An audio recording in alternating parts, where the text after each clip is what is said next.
Leicestershire in hot water. John Simpson played an important role for Middlesex on day one.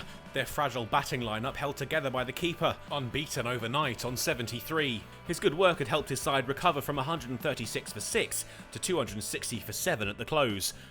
But for all his toil, he couldn't protect his partner.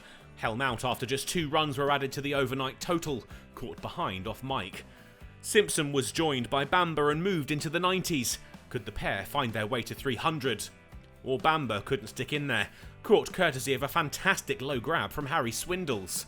And Simpson would be denied his century, left stranded on 95 when Tilan Walalawita lost one of his stumps, bowled by Wright. Middlesex all out for 295. When his side's batting demons had resurfaced, Simpson had been the proverbial glue keeping the cracks from widening, and his 95 had given them a decent total to bowl at.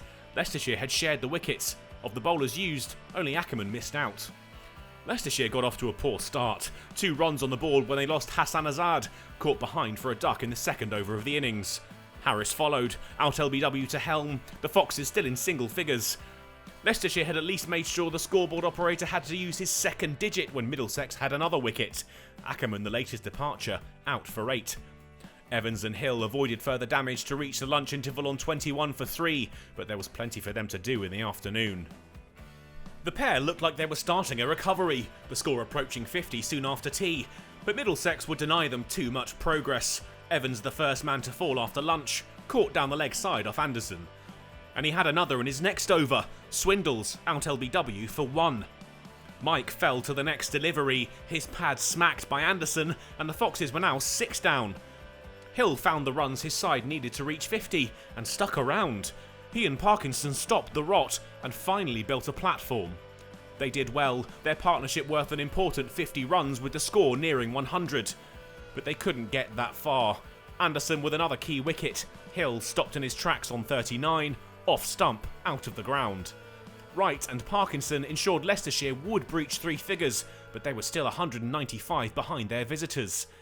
They were looking for the sanctuary of tea, both men hesitant to hit out with their innings so precariously positioned. And they preserved their wickets through to the break, the interval reached with the score 108 for 7.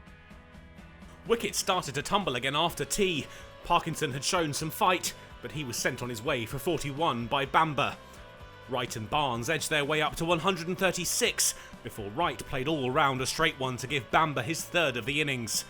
And it was at an end soon after. No further runs were added before Barnes was cleaned up by Holman. Leicestershire all out for 136, trailing by 159 with only Hill, Parkinson and Wright providing any meaningful resistance. It was an impressive bowling performance from Middlesex, 4 for Anderson and 3 for the increasingly impressive Bamber, who helped polish off the tail.